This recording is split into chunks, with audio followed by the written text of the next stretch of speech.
Bueno, empezamos con la segunda parte de la clase que va a tomar dos textos sobre todo que analizan el proceso franquista. El primero es de José Luis García Delgado, Estancamiento Industrial e Intervencionismo Económico durante el primer franquismo. Bueno, Delgado analiza especialmente lo que se va a denominar el primer franquismo, la primera etapa. El franquismo fue realmente un proceso terrible, y terrible no solo por los costos represivos, por lo brutal que fue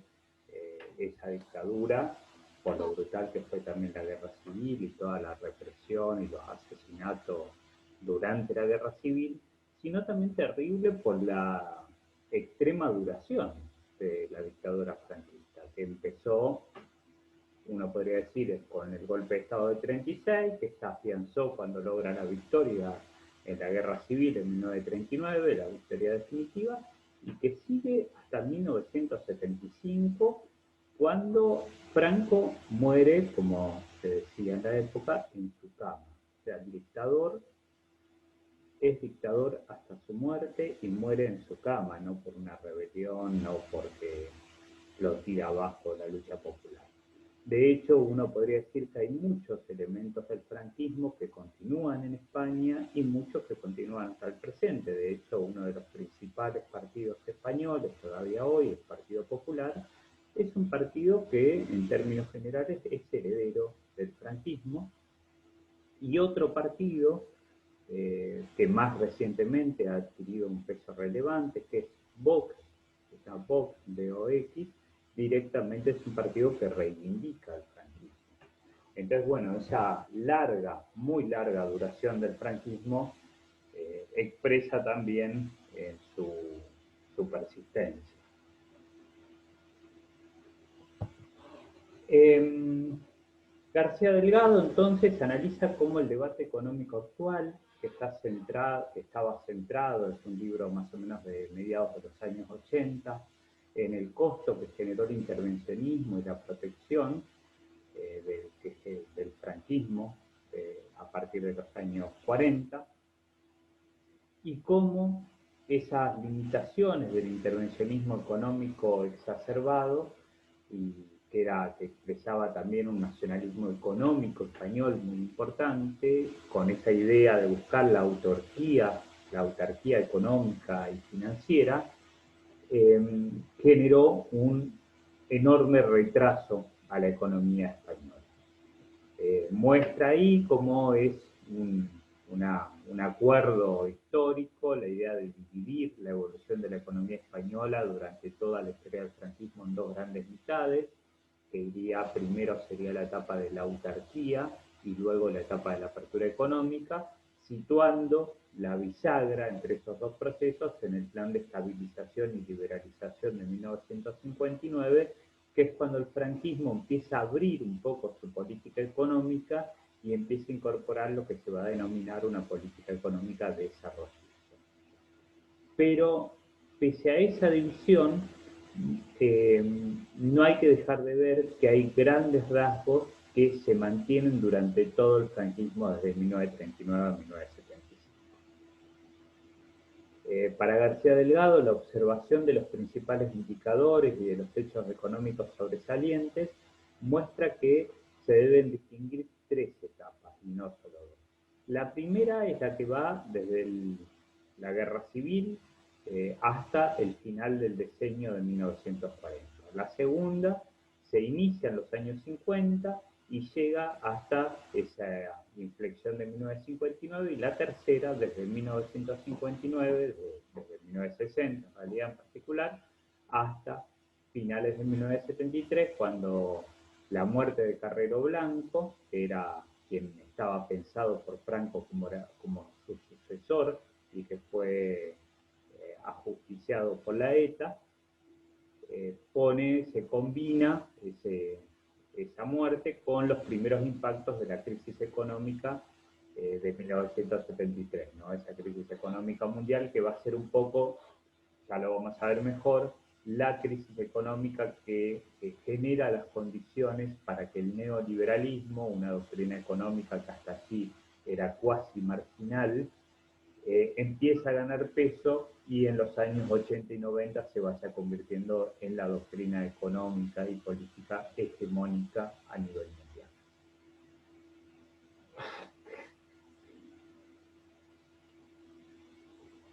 Esa triple distinción refleja distintos tonos de la política económica franquista y muestra también los distintos resultados que se consiguen en un momento y en otro. En particular, él marca que en los años 50 se permite observar no solo el cambio en la orientación de la economía española, que es algo que se observa desde las primeras declaraciones del gobierno desde 1951,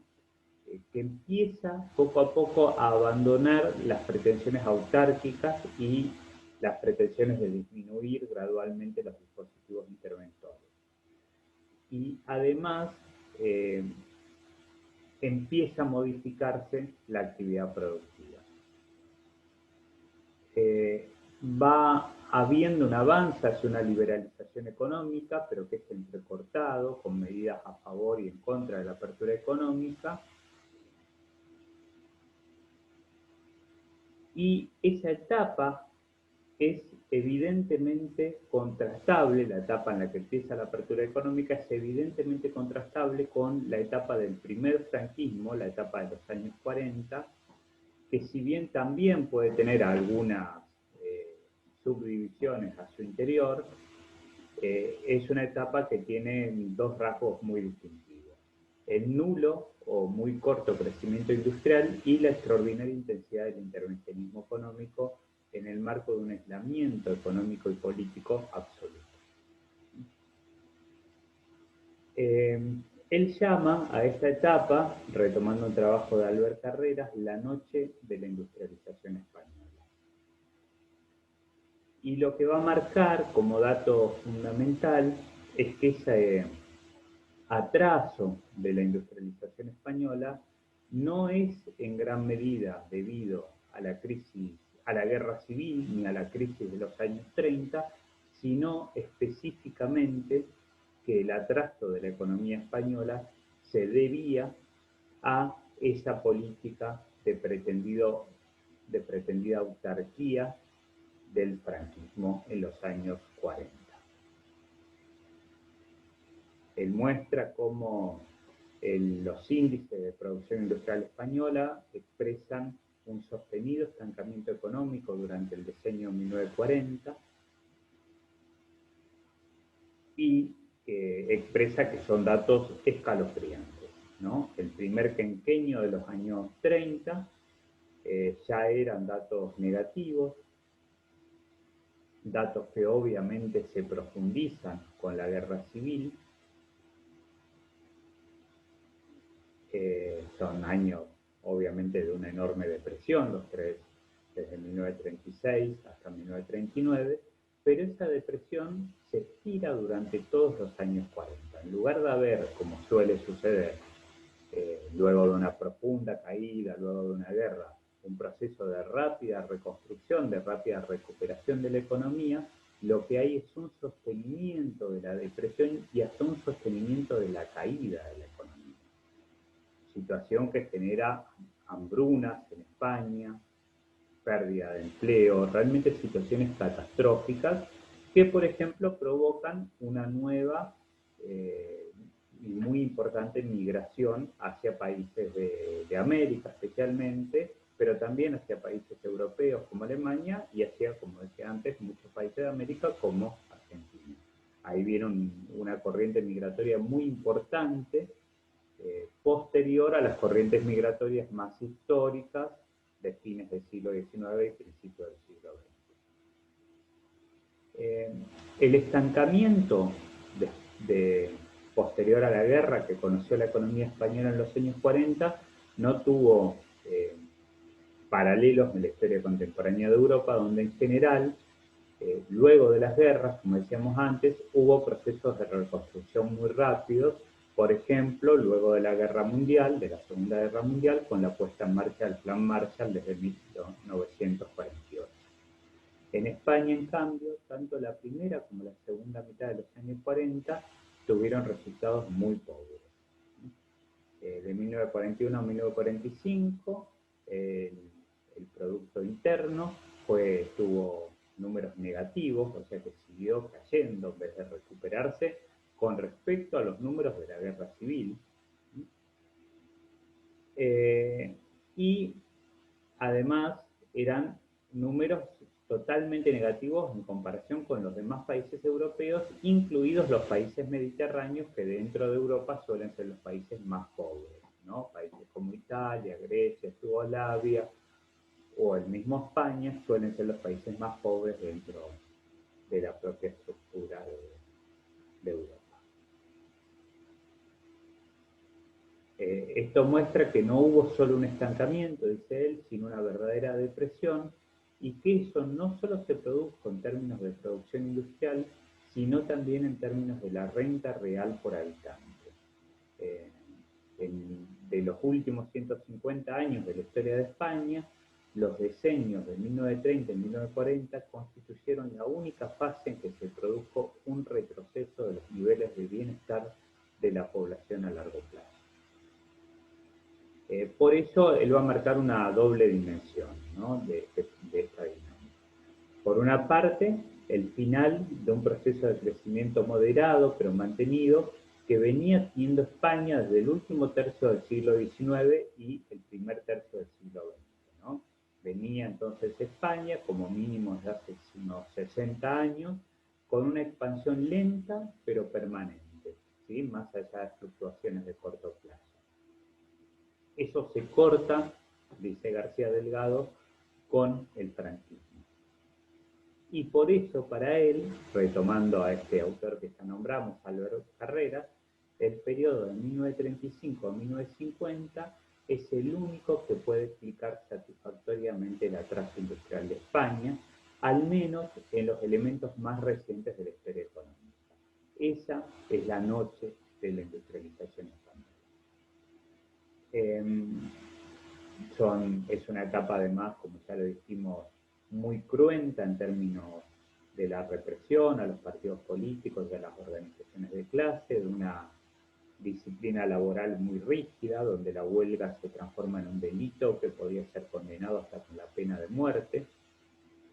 con una fijación de salarios impuesta directamente desde el Estado Nacional, donde pese a eso había una importante inflación que iba también carcomiendo los salarios de los trabajadores. Y recién para 1950 la producción industrial se iba a recuperar y iba a empezar a estar en los números propios de la preguerra, de la etapa anterior a la guerra civil, y empezando muy poco a poco a recuperarse. ¿Sí? Luego, desde esa etapa, empieza a abrirse un poco la economía española, a salir de manera escalonada del aislamiento y de esas prácticas intervencionistas absolutamente rígidas que habían tenido lugar especialmente en los años 40.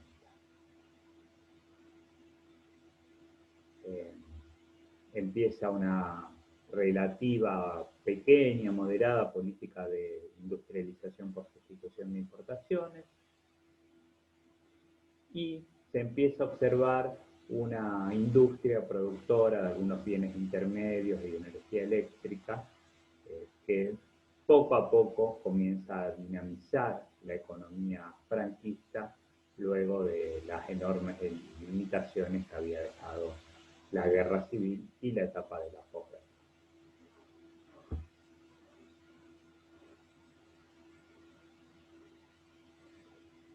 Ese balance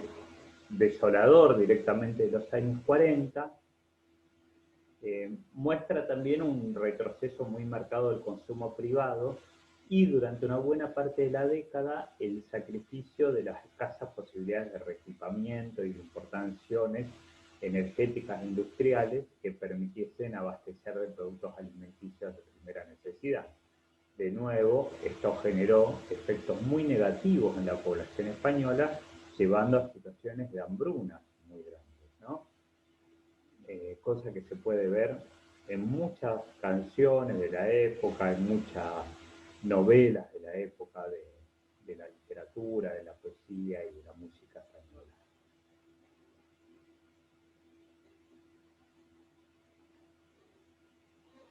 Él va a marcar también que el intervencionismo español de esa etapa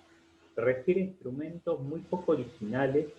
y que en realidad se retomaban de una orientación nacionalista de la política económica española. Las disposiciones fundamentales de la posguerra se entrelazaban con normas que ya venían de antes en la industrialización española y no con una planificación científica y ordenada como la que, por ejemplo, podía tener la Unión Soviética, aún con los problemas que presentaba. Se buscaba entonces nacionalizar las materias primas y sustituir importaciones.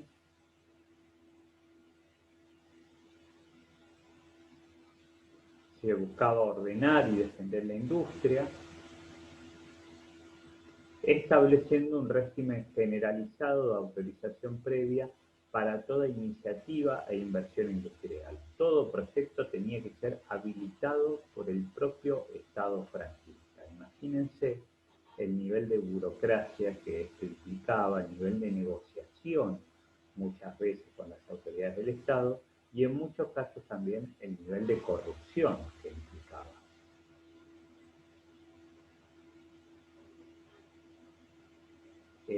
En este marco también se retomaban modelos del fascismo italiano, como l'INI, el Instituto Nacional de la Industria de Italia, que buscaba impulsar la participación directa del Estado dictatorial, como inversor y empresario en el proceso de industrialización. Esto se suponía que iba a lograr generar un salto cualitativo en el proceso de nacionalismo económico y de intervencionismo del Estado en España. Para él si bien observa, bueno, hay un debate clásico en España sobre hasta qué punto el franquismo fue una forma de fascismo y hasta qué punto fue únicamente o tuvo más características propias de la historia española, del nacionalismo tradicionalizante español. Un debate que para nosotros no es fundamental, pero que si quieren lo pueden ver en ambos textos que trabaja el caso español.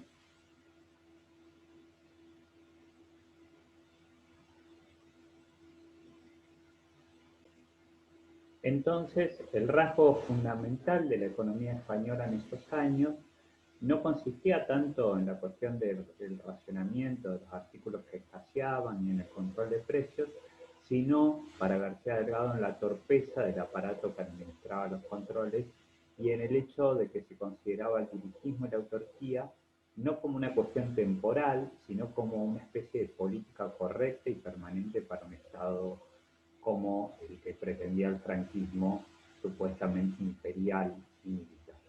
De hecho, más que el de ninguna época anterior, el intervencionismo de los años 40 tenía muchos elementos de una economía como de cuartel, ¿no? Va a decir hacia el grado de autarquía cuartelera, como si España desde 1936 a 1951 siguiera en una situación de guerra y por lo tanto de economía de guerra. Esa dificultad para abrir, por ejemplo, nuevas empresas, desalentaba también nuevas inversiones y eso favorecía la proliferación de intentos de generar empresas, pero sobre todo lo que iba haciendo era reforzar prácticas monopólicas al conceder desde el Estado a unos pocos grupos patronales la participación efectiva en las medidas de la política económica en materia de instalación industrial y de asignación de cupos de materias primas, ¿no? Esto, que todo lo decidiera el Estado, y un Estado además que no planificaba, que no tenía una planificación ordenada, como en todo caso podría ser la Unión Soviética, generaba lo que el autor va a denominar como un dominio asfixiante de la burocracia y el surgimiento de múltiples irregularidades administrativas. Esto para él van a ser una secuencia clave y un rasgo definitorio de este régimen intervencionista. No solo por el carácter preventivo y generalizado de la intervención, también por la multiplicidad de órganos con funciones ejecutivas o asesoras de regulación económica que terminaban desorganizando y generando aún más caos porque eran muchos actores públicos con incidencia parcial o sectorial que terminaban siendo absolutamente incoherentes. Esas prácticas, en muchos casos, lo que fueron generando es la formación y el desarrollo de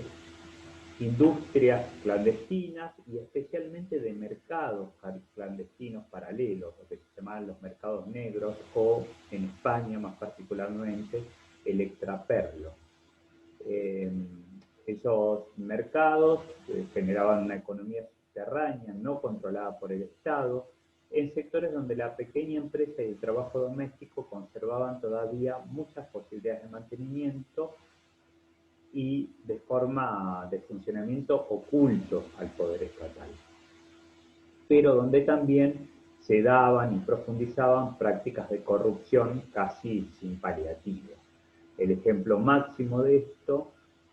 y de la incapacidad de la intervención del Estado para regularlo fue durante el decenio de 1940 el mercado negro del trigo por la situación de hambruna a la que yo les hacía referencia. En ese marco, de nuevo, el autor destaca muy importantemente el surgimiento de una corrupción casi institucionalizada, como un cultivo, dice él, espontáneo, casi inevitable, de ese ejercicio arbitrario de un poder discrecional.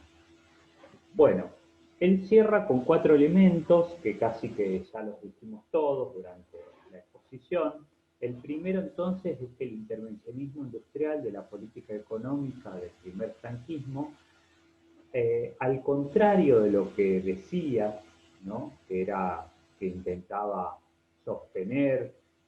la reconstrucción de la posguerra e impulsar la reconstrucción de la posguerra, ese intervencionismo industrial actuó como un factor limitativo que impidió que la economía española se recupere después de la posguerra.